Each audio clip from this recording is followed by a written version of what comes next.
Videos को कैसे आप लोग उम्मीद करते हैं कि अच्छे होंगे। और होली का पावन पर्व आ चुका है, इसमें आप लोग इन्वॉल्व होंगे। जिनका एग्जाम है वो 2 दिन ट्वेल्व करें, फिर अपने एग्जाम की तैयारी में लग जाए, है ना। जिनका एग्जाम है वो अपना फोकस करें, set the target and meet the target. हमेशा फोकस वही होना चाहिए आपको, है ना, क्योंकि जीवन चलना रुकना नहीं चाहिए। जिस प्रकार से पूरे ब्रह्मांड में सब कुछ चल रहा है उस तरह से हम लोग को भी चलते रहना है ना। और चलिए एक चैप्टर देखते हैं, सिंपल हार्मोनिक मोशन। क्या बोलते हैं? सिंपल हार्मोनिक मोशन, है ना। सिंपल हार्मोनिक मोशन, इसको हिंदी कहा जाता है सरल। सिंपल हो गया आवर्त गति, सरल आवर्त गति, गति सब मोशन। आप देखेंगे इस बात को ध्यान देंगे, हम ऑलरेडी मोशन पढ़ा चुके हैं। मोशन हम पढ़ाए हैं, प्लेलिस्ट में देखेंगे तो उसमें आपको मोशन मिल जाएगा। वहाँ पर बताया था कि मोशन दुनिया में कोई भी चीज़ मोशन में है, रेस्ट में इसको बता चुके हैं इस चीज़ को। और मोशन बताए थे कि डायमेंशन के आधार पे, डायमेंशन पर 1 डायमेंशन 2 डायमेंशन, 1 डायमेंशन मोशन बोले तो 1 डायमेंशन, 2 डायमेंशन मोशन, 3 डायमेंशन। जहाज में अगर बच्ची इसका क्या है 3 डायमेंशन मोशन चलता है ना। तो 1 डायमेंशन किस तरह होता है? ऑन द पथ पे, रास्ते के वे या पथ के आधार पे, रास्ता के आधार पे बताए थे कि आपका मोशन हो जाएगा रास्ता। मान लीजिए अगर सीधा रास्ता है, इसको कहते हैं रेखीय लाइन, इसको रेखीय मोशन कहा जाता है। सरल रेखीय गति, है ना। रेक्टिलिनियर मोशन बता चुके हैं सब, है ना। अगर कोई बॉडी माने हम ही चल रहे हैं, आपको अगर कर्व पर चल रहे हैं, इस तरह से कर्व बना हुआ है, कर्व पे चल रहे हैं आप, इसको कहते हैं वक्रीय गति। कौन गति? देखिए गति, वक्रीय गति। अगर कोई पार्टिकल वृत्त पर चल रहा है उसको कहा जाता है वृत्तीय गति, सर्कुलर मोशन, है ना, वृत्तीय गति। वहां चुके हैं सब। अगर कोई वस्तु प्रोजेक्टाइल पे चल रहा है, ढेला फेंक रहे हैं, आम फाड़ रहे हैं, है ना, फुटबॉल खेल रहे हैं, तो इसको कहा जाता है प्रोजेक्टाइल मोशन। तो हिंदी में प्रक्षेप्य गति सब पढ़ा चुके हैं, टोटल चीज पढ़ा चुके हैं इसको, है ना। प्रक्षेप्य गति इस तरह से हम लोग पथ के आधार पर देखे थे, रास्ते वेग के आधार पर हम देखे थे, है ना। आपको वहां बताए थे दोहराव के आधार पर। ध्यान दीजिएगा, जाके प्लेलिस्ट देखेंगे तो दोहराव के आधार पर गति, दोहराव के आधार पर गति मतलब क्या होगा? मतलब रिपीटिशन। दोहराव मतलब क्या था? दोहराना, रिपीट करना, रिपीटिशन, है ना। रिपीटिशन के बेसिस पर, on the basis of repetition हम बताए थे कि इसमें दोहराव की क्या होता है? दोहराना, किसी चीज को दोहराना। मान लीजिए अगर इसी पर वृत्त पर चल रहा है, हम भी चल रहे हैं, यहाँ से हम चल रहे हैं और एक गति बना रहे हैं, जिसको वृत्तीय गति कहते हैं। क्या कहते हैं? वृत्तीय गति। हम बार बार इसी पथ पर हम चलते हैं, इसी टाइप पे चलते हैं। मान लीजिए 1 घंटा यहाँ पर हम चले, 1 घंटा में इसको घूम गए और फिर अगला 1 घंटा में घूम गए, मैंने इस तरह से इसी पर चल रहे हैं, तो इसको कहा जाता है दोहराव, रिपीट करना, दोहराव की गति। तो दोहराव में बताए थे आवर्त गति, जिसको इंग्लिश में कहा जाता है पीरियोडिक। ध्यान से समझेंगे, पीरियोडिक मोशन। मतलब एक टाइम पीरियड आने पर क्या होगा? टाइम पीरियड आने पर पीरियड आएगा, तो हमारा टाइम पीरियड। जैसे आप देखते हैं महिलाएं को, लेडीज को एक टाइम पीरियड मंथली MC होता है ना। क्या होता है? MC, मंथली सर्कुलर जो होता है आपका मेंस्ट्रुअल साइकिल, जो क्या कहते हैं? मेंस्ट्रुअल साइकिल कहा जाता है। MC क्या कहा जाता है? मेंस्ट्रुअल साइकिल, है ना, मेंस्ट्रुअल साइकिल। ये हमेशा आपको महिलाएं में 28 दिन पर होता है। इसमें क्या होता है? विकास ब्लड ब्लीडिंग होता है, मतलब 4 दिन आपका पीरियड चलता है। क्या होता है? पीरियड। इसी समझिए आपको टाइम पीरियड होगा। क्या होगा? हर एक 28 दिन पे आपको टाइम पीरियड पे आपको रिपीट करता है। ये भी क्या हो गया? पीरियोडिक मोशन हो गया। क्या हो गया? पीरियोडिक मोशन हो गया। आपको ज्यादा अच्छा समझ रहा है इसलिए समझा रहे हम, है ना। पीरियोडिक मोशन हो गया। और एक टीचर के नाते टीचर का कर्तव्य होता है कि खुल के बात करना, हर मैटर को खुल के बात करना। अपने स्टूडेंट के सामने अगर सामने आप लाते तो और मजा आता है ना, मजा आता है। हम क्लास में बोलते भी, हम लोग क्लास में जो पढ़ाते हैं ऑफलाइन, वहाँ भी बात करते हैं खुल करके, बच्चियाँ हो बच्चे हो, अच्छा लगता है। चलिए, इसलिए आपका पीरियोडिक मोशन हो गया। मैंने एक टाइम पीरियड रिपीट करता है उसमें पीरियोडिक मोशन। इसी में अब आता है आवर्त लगा हुआ है, यहाँ पे आवर्त गति लगा हुआ, आवर्त तो पहले से लगा पढ़ा दिए आवर्त गति, अब इसको कहा गया सरल, यहाँ लगा दिए हम सिर्फ सरल, इसको सिंपल हार्मोनिक मोशन है, शॉर्ट में लिखेंगे, बार बोलेंगे हम S H M, simple harmonic बोलेंगे हम, हमेशा ये बोलेंगे सिंपल एस एच एम, है ना। ये देखिए सिंपल हेडमास्टर कर दीजिएगा, सिंपल हेडमास्टर नहीं करना, ठीक है, सिंपल हेडमास्टर नहीं, एस एच एम सिंपल आवर्त गति। अब बताइए कि ये आवर्त गति है क्या। एक सिंपल बात है कि अगर कोई गति कर रहा है, मान लीजिए हम यहाँ पर खड़े हैं, कोई बॉडी है, कोई बॉडी, इसमें फोर्स लगता है, इसको समझिएगा ध्यान से, इसमें जो फोर्स लगाते हैं तो ये बॉडी मूव करके यहाँ जाता है, क्या हुआ, इसका पोजीशन चेंज हो गया, क्या हो गया, पोजीशन इसको कहते हैं विस्थापन, क्या कहते हैं विस्थापन, डिस्प्लेसमेंट, इंग्लिश में डिस्प्लेसमेंट, मतलब प्लेसमेंट, डिस हो गया, डिस मतलब चेंज हो गया, प्लेस स्थान चेंज हो गया, यहाँ आ गया, फोर्स लगाने के कारण दुनिया में कोई वस्तु को धकेलेंगे आप, अगर हमारे पेड़ को हम धकेले यहाँ पे तो आगे जाएगा ना कि पीछे जाएगा। ये गति कहाँ होता है, हमेशा आगे, कोई वस्तु पर फोर्स लगाएंगे, बल लगाएंगे, तभी वो आगे बढ़ेगा, जब तक एफ देंगे नहीं तब तक बढ़ेगा, चाहे यहाँ से घूमे चाहे किसी को घूमे, तो गति हमेशा आगे होता है। लेकिन एक ऐसा अपवाद इसी ऊपर हार्मोनिक मोशन है, मैंने हंसने का चीज है, ठीक है, सिंपल हार्मोनिक मोशन है कि ये आपका विस्थापन बोल रहे हैं कि किसी वस्तु में अगर आप यहाँ वस्तु रखा हुआ है कोई, इस पर आप फोर्स लगाते हैं तो वस्तु हमेशा आगे बढ़ेगा, ये वस्तु चला जाएगा यहाँ, क्या हो जाएगा, ये विस्थापन हुआ, इसका क्या हुआ, विस्थापन हुआ, है ना, विस्थापन क्या हुआ, पॉजिटिव नेगेटिव, इस रास्ते पे जा रहे हैं, आगे बढ़े कि पीछे बढ़े, आगे बढ़े, क्या बढ़े, आगे बढ़े, बस। विस्थापन क्या होता है, जो त्वरण हुआ, उसको त्वरण भी कर सकते हैं, एक्सेलरेशन, त्वरण क्या हुआ, विस्थापन का डायरेक्टली प्रोपोर्शनल है, डायरेक्टली प्रोपोर्शनल। त्वरण मतलब क्या, चेंज इन वेलोसिटी, यहाँ त्वरण हुआ, विस्थापन यहाँ, जब आप कोई बॉडी को त्वरण कीजिएगा, त्वरित कीजिएगा तो आगे बढ़ेगा, तो विस्थापन होगा, तो इसका डायरेक्टली, अगर ये बढ़ रहा है एक बढ़ेगा, डायरेक्ट है, क्या है, डायरेक्टली प्रोपोर्शनल है, समानुपाती है, बढ़ डायरेक्ट। लेकिन सिंपल एसएचएम में क्या होता है, यही बात माना गया, इसमें विस्थापन जो होता है, त्वरण, अगर किसी वस्तु में त्वरण आ गया, चेंज इन वेलोसिटी, गति में परिवर्तन हुआ, तो त्वरण डायरेक्टली प्रोपोर्शनल तो होता है विस्थापन, लेकिन यहाँ पर निगेटिव होता है। विस्थापन क्या होता है, निगेटिव होता है, मतलब उल्टा होता है, मतलब वस्तु इधर जाकर नहीं जाकर के ये वस्तु इधर विस्थापित नहीं होकर के इधर विस्थापित होगा, निगेटिव, यहाँ था इसके माइनस में आ जाएगा, प्लस में जाएगा, इधर होगा, हमेशा ये एसएचएम में ही होता है। त्वरण विस्थापन जरूर होता है लेकिन निगेटिव, जैसे आपको हम बताएंगे, इसमें ऐसा कोई गति है ही नहीं, ये गति पूरे ब्रह्मांड में है, पूरे विश्व में अगर कहते हैं हम, तो ऐसा कोई गति है ही नहीं, सिंपल हार्मोनिक मोशन गति है ही नहीं। जैसे कि आप बताए अभी केंद्रीय बल, अब केंद्रीय बल होता है, उसी तरह से ये कोई गति है नहीं।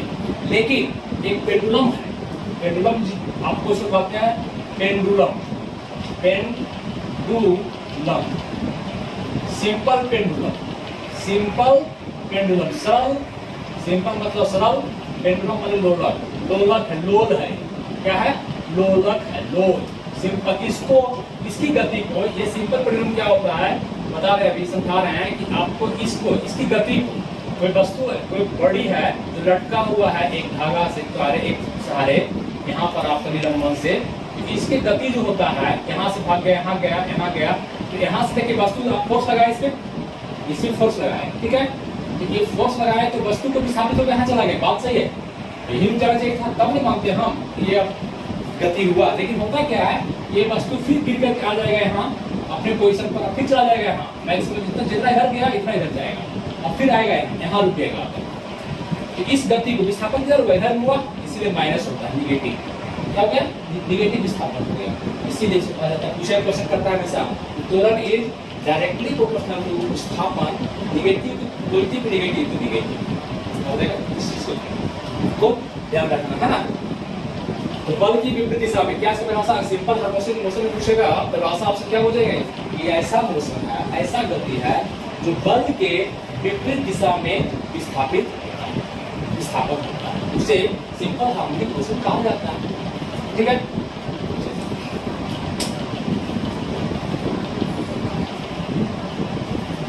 जाते हैं इसको, जाते हैं मजा आप देखिए, फिजिक्स इतना अच्छा सब्जेक्ट है, बार बार बोलते हैं, इतना मजेदार सब्जेक्ट है।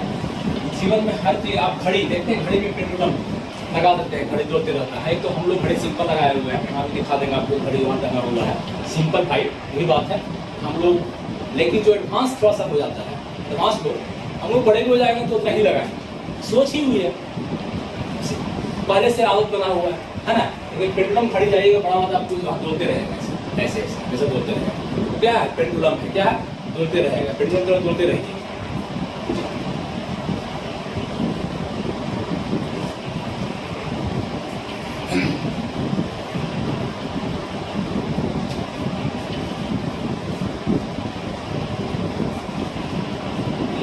फैन बंद करते हैं, नहीं तो फैन की आवाज से आप लोग को दिक्कत हो सकता है आवाज सुनने में, है ना।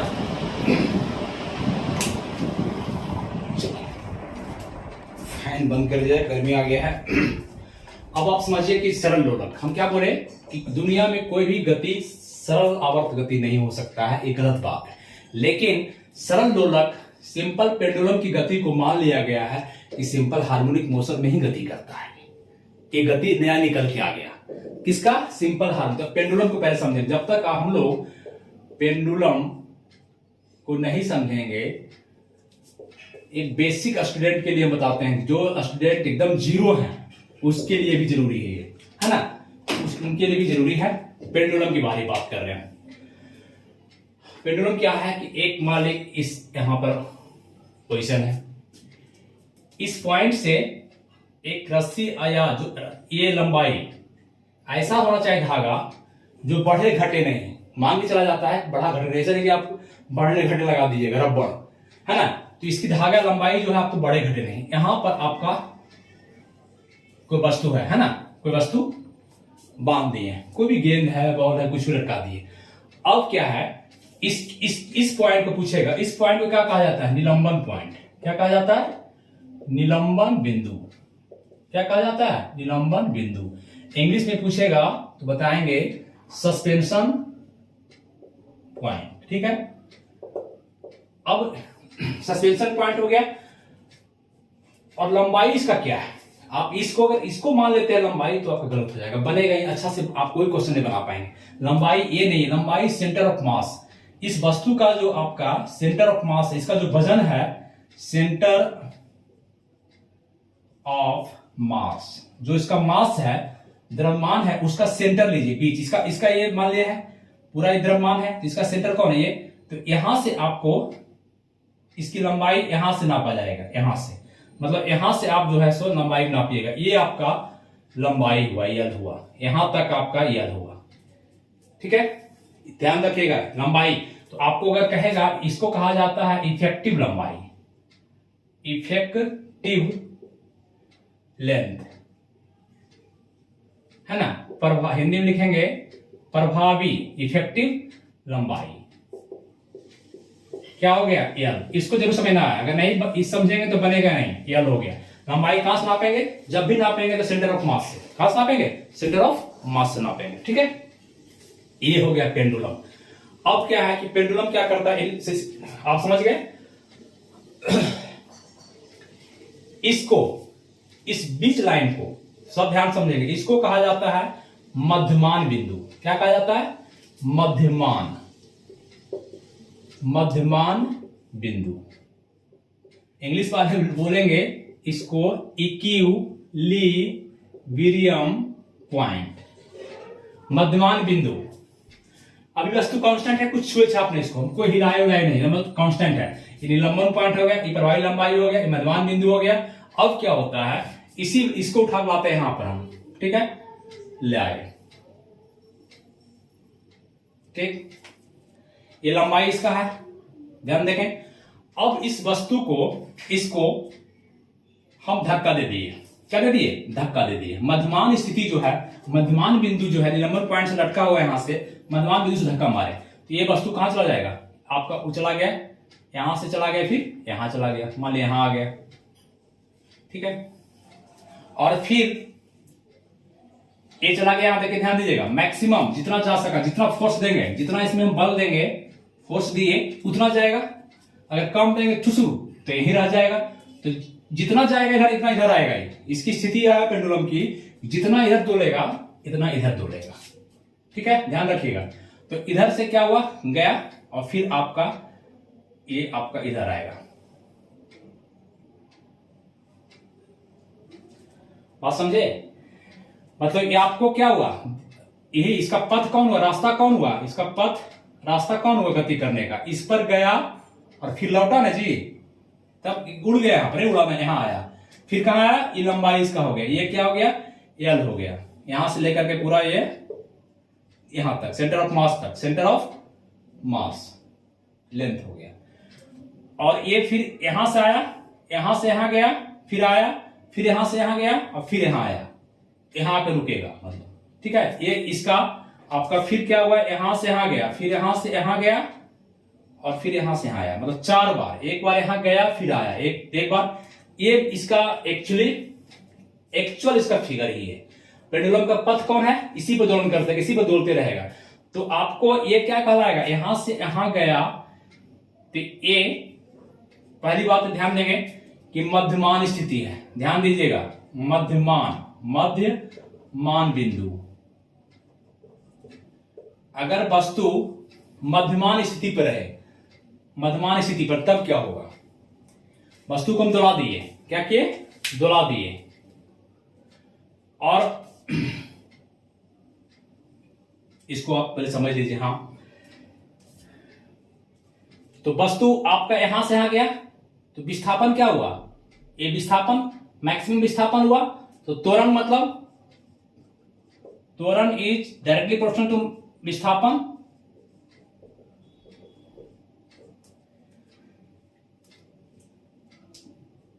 मध्यमान स्थिति में अगर हम ऐसे पहले इसको समझ लीजिए, वो लास्ट में बताएंगे, नहीं तो फिर गड़बड़ा जाएगा। मध्यमान स्थिति अगर बताते हैं अभी तो आप समझ नहीं पाएंगे, है ना, नहीं तो समझा देते हैं। पहले देखिए, मध्यमान स्थिति अगर यहां पर वस्तु है, दोला दिए इसको, यहां चला गया, तो इसका बताइए आप इस बिंदु में कि विस्थापन क्या होगा इसका।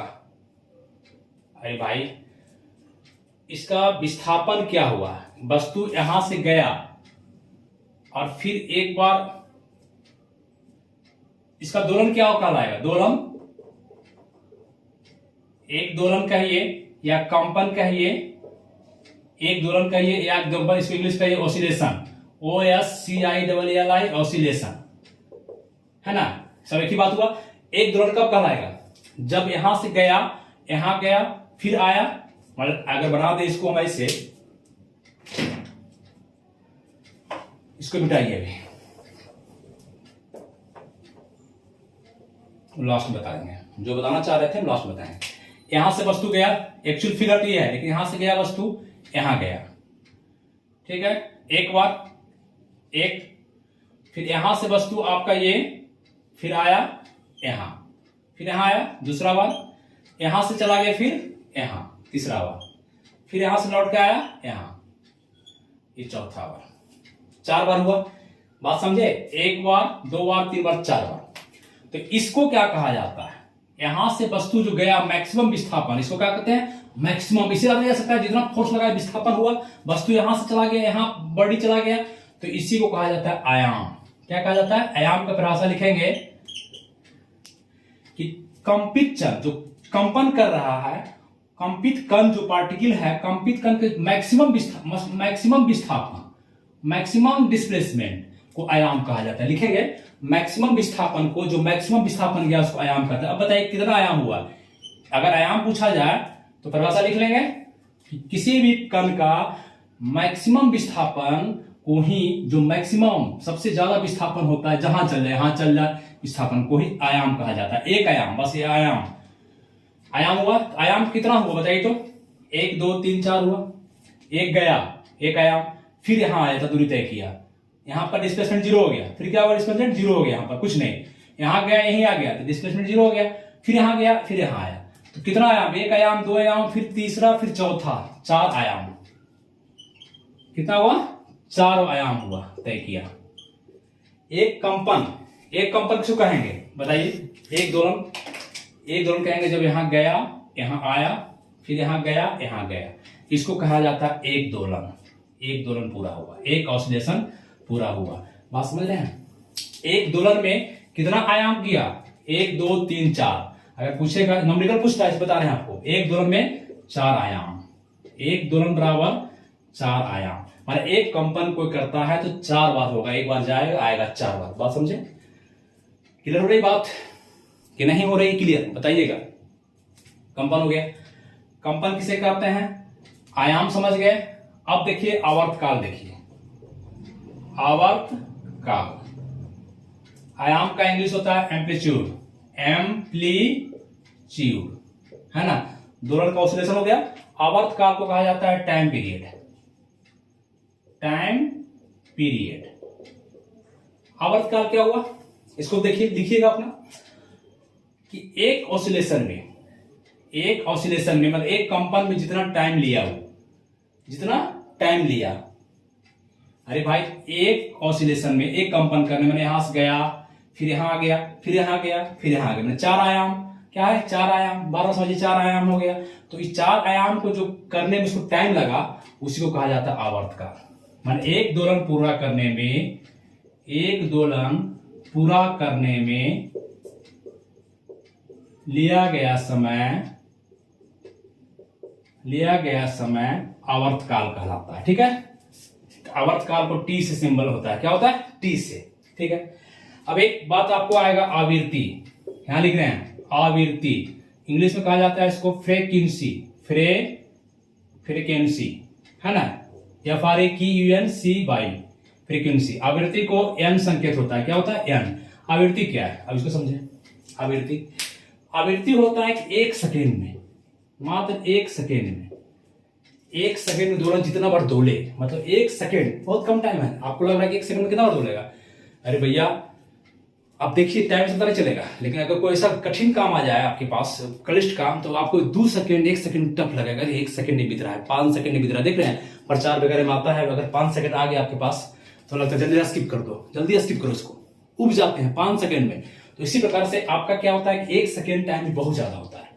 तो 1 सेकेंड में कितना बार दोलेगा, मतलब एक कंपन कितना कंपन करेगा, 1 सेकेंड में कितना बार कंपन करेगा, कितना बार दोलेगा, 1 सेकेंड में जितना बार दोलेगा, मैंने 1 सेकंड में 50 बार दोला, उसको आवृत्ति कहेंगे। आवृत्ति का मात्रक होता है हर्ट्ज, HZ, क्या होता है? हर्ट्ज, इसको कहते हैं हर्ट्ज, हर्ट्ज।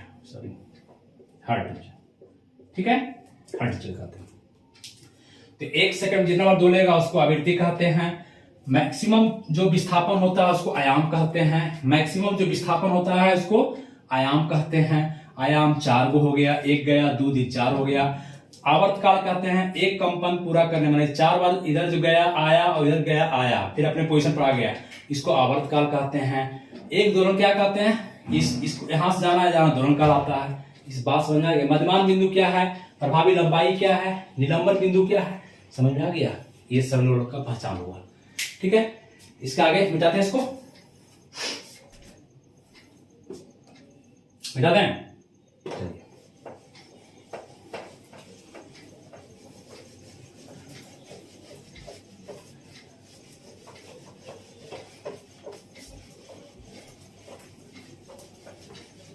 इतना गर्मी हो गया जी, पूरा पसीना से भीग गया है।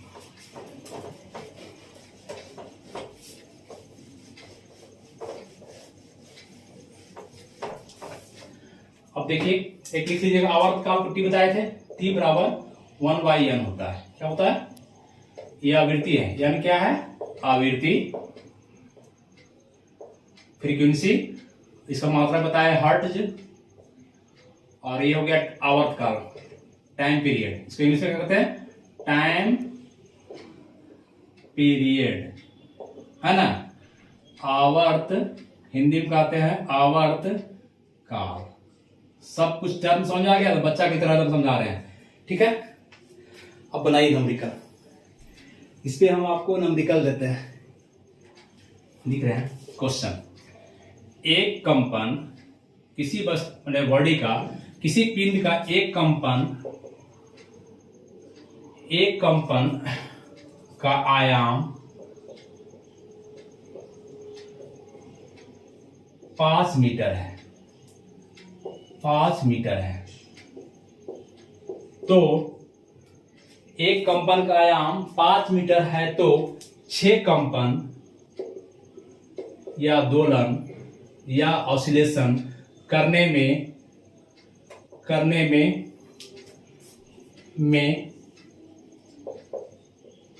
कुल कितनी दूरी तय की गई, कितनी दूरी तय की गई, बनाइए कितनी दूरी तय की गई, क्वेश्चन मार्क। आप समझिए, कह रहा है कि एक कंपन का आयाम एम्पलीट्यूड 5 मीटर है, तो 6 कंपन करने में कुल कितनी दूरी तय करेगा, इसका आंसर बनाइए आप। अब भैया एक पेंडुलम बनाइए, ये लटका हुआ है, ठीक है, इसका सेंटर ऑफ मास ये है, लंबाई ये है, लंबाई ये हो गया, ठीक है। अब कह रहा है कि यही आपका जो है सो कंपन कर रहा है, ये कंपन करके यहां मान ले चला गया, कंपन करके यहां चला गया, ठीक है। कह रहा है एक कंपन कब पूरा होगा, जब ये वस्तु यहां जाकर के फिर यहां से यहां आए, है ना, अब फिर यहां से यहां जाए, फिर यहां से आए, 1 2, यहां से यहां गया 2, फिर वस्तु आपको,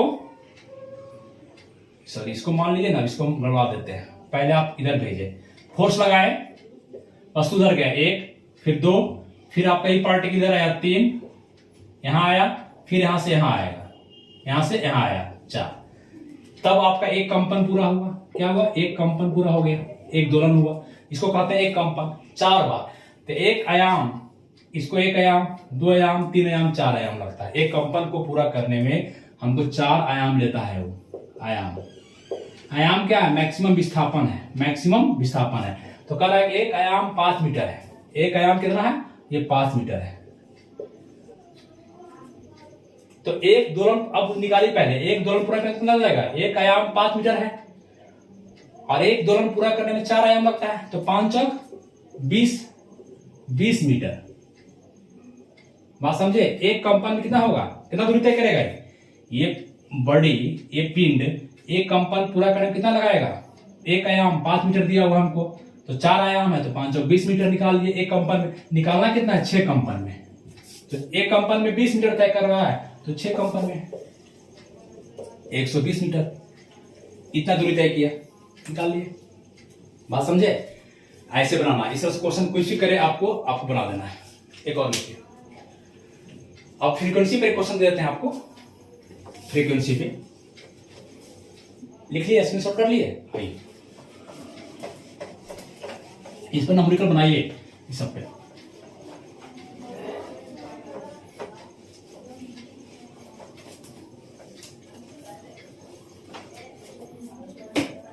क्वेश्चन है, एक सरल लोलक, चाहे एक सरल लोलक एक कंपन 20 सेकेंड में पूरा करता है, 20 सेकेंड में पूरा करता है, तो उसकी आवृत्ति निकालें। सिंपल है, आवृत्ति निकालें, बताएं। एक कंपन मतलब एक दोलन, मैंने 4 आयाम, गया आया, एक कंपन जैसी बोले समझ जाइए कि एक कंपन कर रहा है, यहां गया फिर आया, है ना, फिर गया फिर आया, 4 आयाम, 1 2 3 4, एक कंपन इसको कहते हैं। बार बार समझा रहे हैं, एक कंपन 20 सेकेंड में, ये क्या है, एक कंपन कर रहा है 20 सेकेंड में, मतलब कि 20 सेकेंड ले रहा है एक कंपन को गुणा दिया। आवर्तकाल होगा, ऐसे बताया था, आवर्तकाल मतलब टी बराबर कितना है, 20 सेकेंड। पूछ रहा है एन फ्रीक्वेंसी, तो आवृत्ति पूछ रहा है, क्या पूछ रहा है, आवृत्ति क्या होगा, मतलब एन बराबर वाट, तो बता चुके हैं, टी बराबर 1/n, ये आपका, तो इसको उलट कर सकते हैं, है ना, एन बराबर लिख सकते हैं 1/t, तो क्या हो गया 1/t का मान पुट कर दिया यहाँ पर 20 सेकेंड, ये हो गया। आवृत्ति क्या हो गया, इतना हर्ट्ज हो गया, कितना हो गया, हर्ट्ज कर दीजिए, इसको आप भागा एक पॉइंट में लिख सकते हैं अभी, ये हर्ट्ज हो गया, ठीक है, होगा ना जी। इसको अगर t बराबर कर दे 1/n, तो क्रॉस कराएंगे, मल्टीप्लाई यहाँ, फिर वही बात है, ये आ जाएगा, निकाल लिए, बन गया। बात समझे, ये हो गया। चलिए मिटा दे इसको, नंबरिकल इस पर ही बनाइएगा। पूछता है बराबर एक सरल लोला के कंपन करने में 20 सेकंड लिया तो उसकी आवृत्ति क्या होगा, है ना, इतना आयाम वाला क्वेश्चन करता है। जो जो पूछता है वो हम बता देते हैं आपको। अब आइए मिटा रहे हैं इसको भी।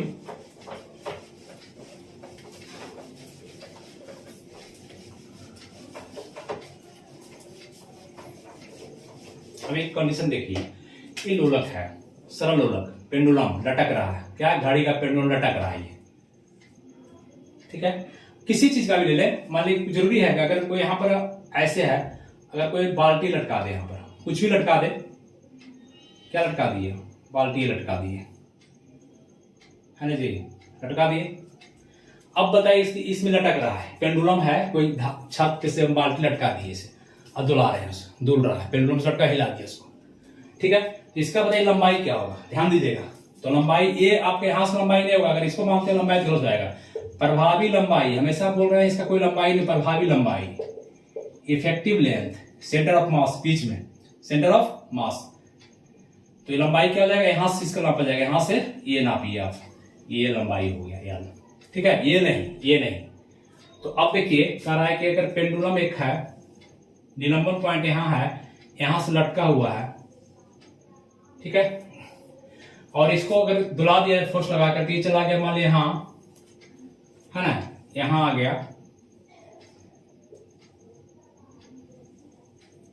ठीक, दोनों आपको गया, 2 बार गया, यहां गया तो फिर इसी लाइन पर आएगा, पथ ही होगा 2 बार, एक बार 2 बार, यहां पर वो फिगर गलत आते हैं, यहां पर इसी लाइन पे जाएगा ना, अलग अलग जो बना देते हैं इसे, वो समझाने के बना देते हैं ऐसे ऐसे, ये नहीं बना, पथ ही रहेगा, रास्ता ही रहेगा, इसी पर जाएगा फिर इसी पर आएगा 2 बार, तो 2 बार इधर 2 बार, 4 आयाम होता है, 4 आयाम हो गया, है ना। तो आपका एक गया। तो अब बताइए कि मध्यमान स्थिति, ये क्या है, इक्विलिब्रियम, मध्यमान स्थिति करते हैं, मध्यमान, मध्य पॉइंट स्थिति, बिंदु। अगर आपसे पूछे कि मध्यमान बिंदु पे अगर हम ऑसिलेशन करवा दें तो विस्थापन क्या होगा, विस्थापन बताइए। तो इस वस्तु का, इस पिंड का, इस पार्टिकल का, इसका, इस पिंड का विस्थापन क्या होगा, ऐसे गया फिर आया, फिर गया फिर आया, यहीं आ गया फिर, तो विस्थापन क्या होगा, कोई स्थान चेंज हुआ, विस्थापन क्या है, डिस्प्लेसमेंट, स्थान चेंज करना, तो डिस्प्लेसमेंट 0 हो गया। जब ये जुड़न हो गया तो क्या होता है, त्वरण इज डायरेक्टली प्रोपोर्शनल टू विस्थापन, पढ़ा चुके भी। इस वस्तु का त्वरण भी क्या हो जाएगा, 0, त्वरण भी 0 हो जाएगा। अब त्वरण 0 हो जाएगा तो F बराबर ma होता है, फोर्स बराबर क्या होता है, बल है।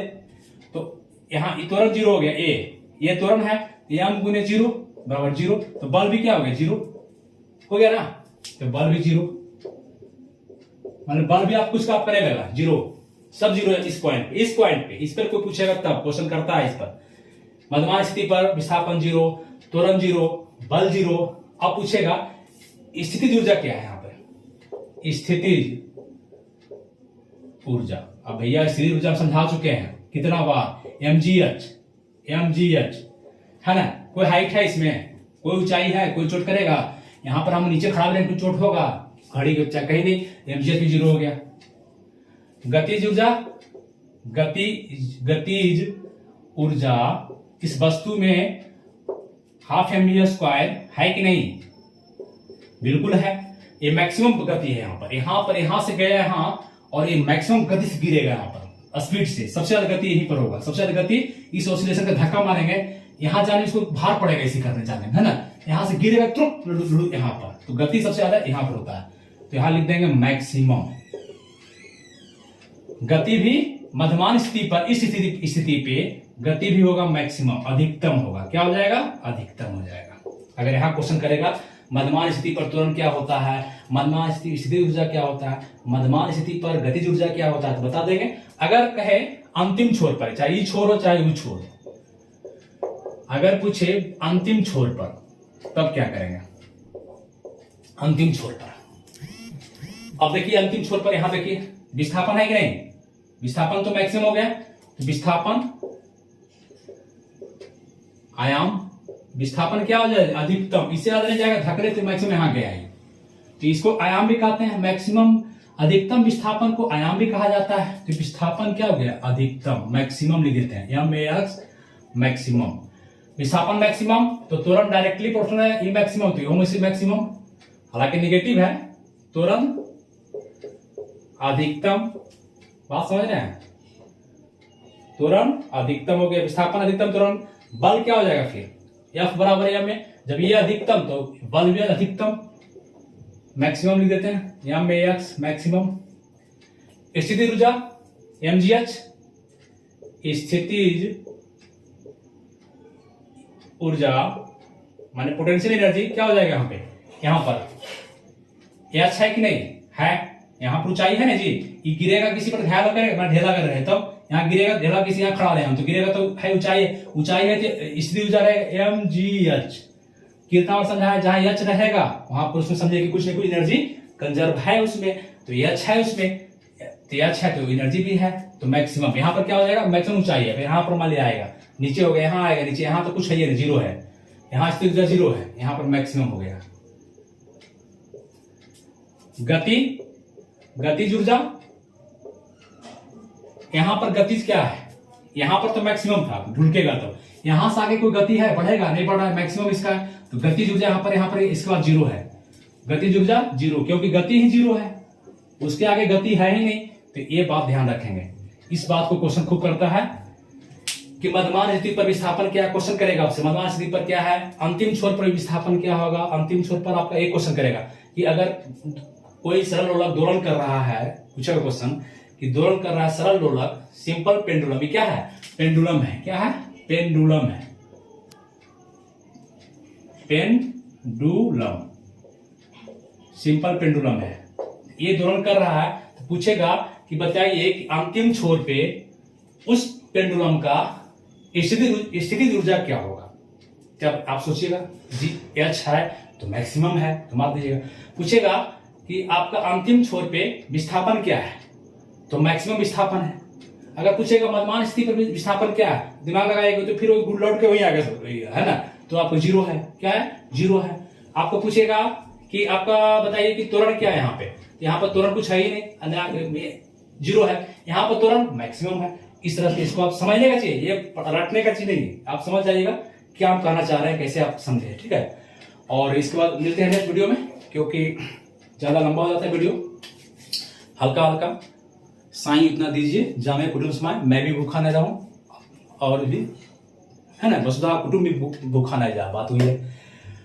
और क्या चाहते हैं अपना एक्सप्रेशन बताइए, होली आ रहा है, पर्व और एग्जाम भी है, सब आपके सर पे एग्जाम भी है, सब एग्जाम भी देखना है, होली को भी एंजॉय करना है, सब एंजॉय कीजिए हम लोग, ठीक है। कल तक मिलते हैं नेक्स्ट वीडियो में, थैंक यू। चैनल को दोस्तों जाते जाते लाइक सब्सक्राइब करें, आपका चैनल है, इसको बढ़ाइए, थैंक यू, थैंक यू।